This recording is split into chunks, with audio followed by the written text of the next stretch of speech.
Before you get married, there are a few patterns you shouldn't ignore, because marriage doesn't fix problems, it magnifies them. The things that feel small while dating often become heavy after commitment. Here are 5 red flags that predict long-term stress. 1.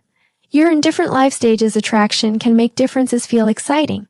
But if one of you wants stability and the other still wants freedom, if one is ready for children and the other isn't sure, if one wants to settle down and the other doesn't even know where they want to live, that gap doesn't close automatically. It turns into tension. It's not about who is right, it's about whether you're moving in the same direction.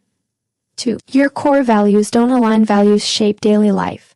How you handle money, how you view family, how important faith is, how you define loyalty and honesty, how you handle conflict. If you avoid talking about these because you don't want to ruin the vibe, you're delaying a necessary conversation. Compatibility isn't just chemistry, it's agreement on what matters most. 3. Conflict doesn't feel safe. Disagreements are normal. But if conflict leads to yelling, silent treatment, personal attacks, or bringing up the past repeatedly, that pattern will not disappear under pressure.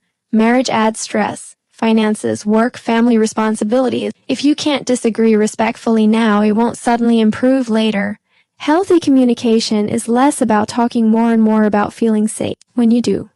4. One person is always overcompensating. If one person is constantly reassuring, apologizing, trying harder, fixing everything, while the other withdraws or stays passive, that imbalance creates resentment. Marriage should feel mutual, not like you're working to prove your worth every day. 5. Emotional maturity is missing. Pay attention to how they handle responsibility. Do they take accountability when they hurt you? Can they apologize without excuses? Can they stay calm during hard conversations?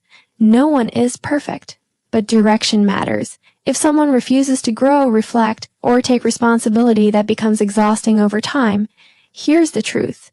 Red flags are not about finding someone flawless. They're about noticing patterns before they become permanent.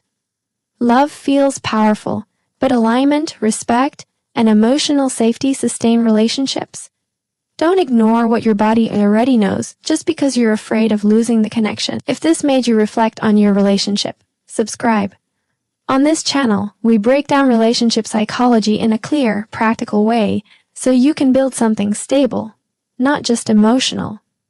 And tell me in the comments, which red flag have you seen most often?